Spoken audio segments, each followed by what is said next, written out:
Welcome back to another edition of Arizona Wildcats Insiders Podcast. I'm your host, Troy Hutchison, and we have just wrapped up the Wildcat fight, the cat fight, out here in the desert as Arizona walks away with an impressive 23-17 victory over the Kansas State Wildcats, led by the ground game tonight for Arizona. Impressive job on the ground. They're able to control the line of scrimmage offensively, defensively, and really dominate this game inside out. The final score does not really show how much Arizona truly dominated Kansas State in this ball game. Again, coming into the year, we talked about Arizona wanting to be a little stronger up front on the offensive line, a little bit more sound on the defense, and Noah Fafita wanted to show off his legs in the running game because that hasn't been a strong point for Noah up to this point. Tonight against Kansas State, let's go over some check boxes. The offensive line, phenomenal in the run game. They were excellent. However, they struggled in the passing game a little bit. Not a lot of sacks or anything like that. They haven't given up a high sack total, which is good, but they've been penalized a ton this season. The first two games, 18 times. Tonight, 7 times. And that's just not on the line. That's the whole team. But there's a lot of holding going on the offensive line right now. That's something that they got to clean up. It's negated 3 touchdowns this season, maybe 4 touchdowns this season. Has led to field goals and missed field goals. So that's something that they seriously need to get cleaned up as we go into conference play. But this offense line, they did a great job tonight. I would give them a solid B+ because they were able to get that ground game going. They were pushing guys back 4 or 5 yards down the field. You had massive holes for Ishmael Mahdi, the running back transfer from Texas State. He ripped off 189 yards on the ground on 22 carries. Quincy Craig was kind of banged up in the game, didn't get that many touches, and then Kedrick Ricino did not play. Again, the walking boot isn't there, so it looks like he's coming back soon. But it was pretty much the Ishmael Mahdi show. He was able to break off a 60-yard run, had an impressive catch where he broke off a 30-yard run off the catch. Just really controlled and dominated the line of scrimmage today for Arizona. And then Noah Fafita, like we said, getting involved in the running game. He had a career-high 48 yards rushing today on 15 carries with 2 rushing touchdowns. And some of those were not easy. Like his first rushing touchdown, he negated some traffic, found the open hole, and hit it for the touchdown. And then the second one, he plowed through the pile to get into the end zone on the hair of his chin to get in for the touchdown, the second touchdown of the game. Just an impressive job how he's grown in this rushing attack and how Arizona has grown in the running game. Give credit to Seth Doege. Again, we've talked about it all offseason, but you're finally seeing it pay off out on the football field. He's an offense coordinator with an air raid background that isn't afraid to run the ball. Arizona rushed for 234 yards today against Kansas State. They were not afraid to run the ball. They're going to run the ball down their throat. Did they get pass happy at times? Yes, I felt like they could have ran a little bit more, but man, it was a good game plan. I think they did an excellent job game planning for Kansas State. So I give Seth Doege an A- on this one. I thought he did a tremendous job. And then you look over defensively, there was one play for Kansas State in this game, in all honesty. They broke off a 75-yard touchdown run to open up the second half. And then their second touchdown came on a blocked punt that set them up inside the red zone. And then they converted a 3rd and 16, I want to say, make it 1st and goal, scored on that. All in all, this defense really gave up just 3 points. The offense put them in a bad situation. They gave up tactically 10 points in this game. The offense put them in a bad situation that one play, and I think they did a phenomenal job. They held Kansas State to 193 yards of total offense. Damn. When's the last time you could say an Arizona team did that to a Power 4 conference? Again, this is a non-conference game, but a conference opponent. The Washington State game in 2023. I mean, that's really impressive to me. Just sheer dominance on defense. They did allow 100 yards rushing, 105, but again, 75 of that came on one play. Now you look at the game plan for Avery Johnson. Last year, Avery Johnson killed Arizona, absolutely destroyed them. Ran for 110 yards, threw for 156, and had 2 touchdowns through the air. Today, had 88 yards passing. 12 of 38. And then you look at the running game, 7 rushes, minus 16 yards. That's incredible. From 270 yards of total offense last year to what? Let's do the math here. 88 minus 16, That's a 72 to 72 yards. No touchdowns. That's a job well done. And you know what?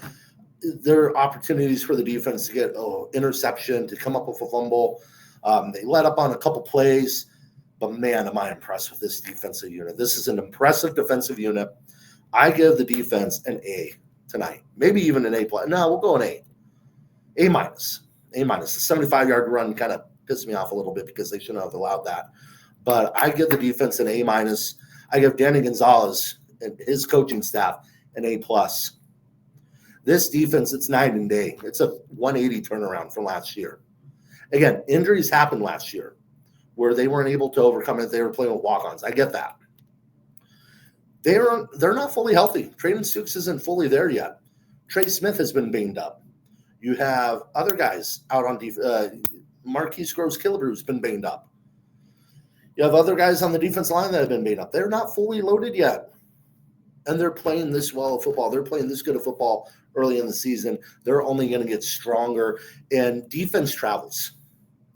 And stunts and the switches and the scheme that Danny Gonzalez is able to throw in and game out. We saw a lot of new stuff today. Is highly impressive. Some defense coordinators sit in their scheme, sit in their set, whether that be a 4-2-5, a 3-3-5, or a 4-3, and they don't change.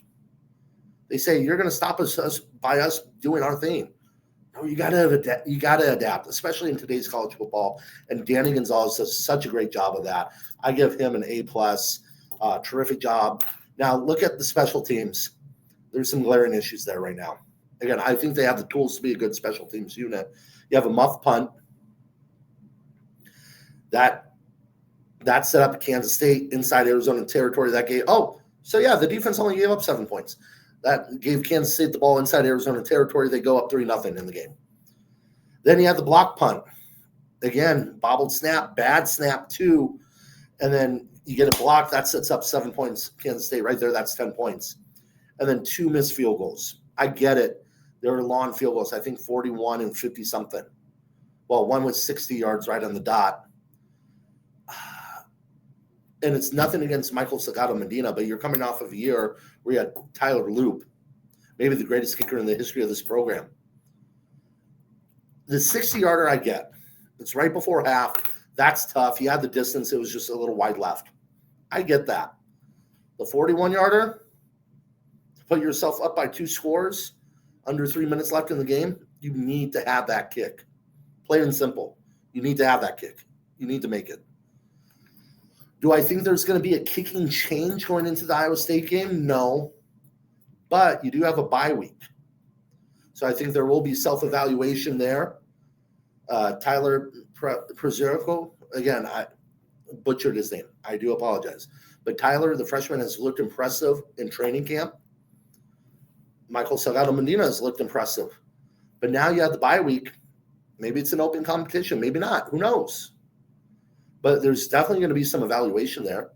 I guarantee you Craig Naivar is looking at stuff right now, even after a win. I guarantee you he's not happy with his team, with his unit's performance. And he's analyzing the hell out of it right now.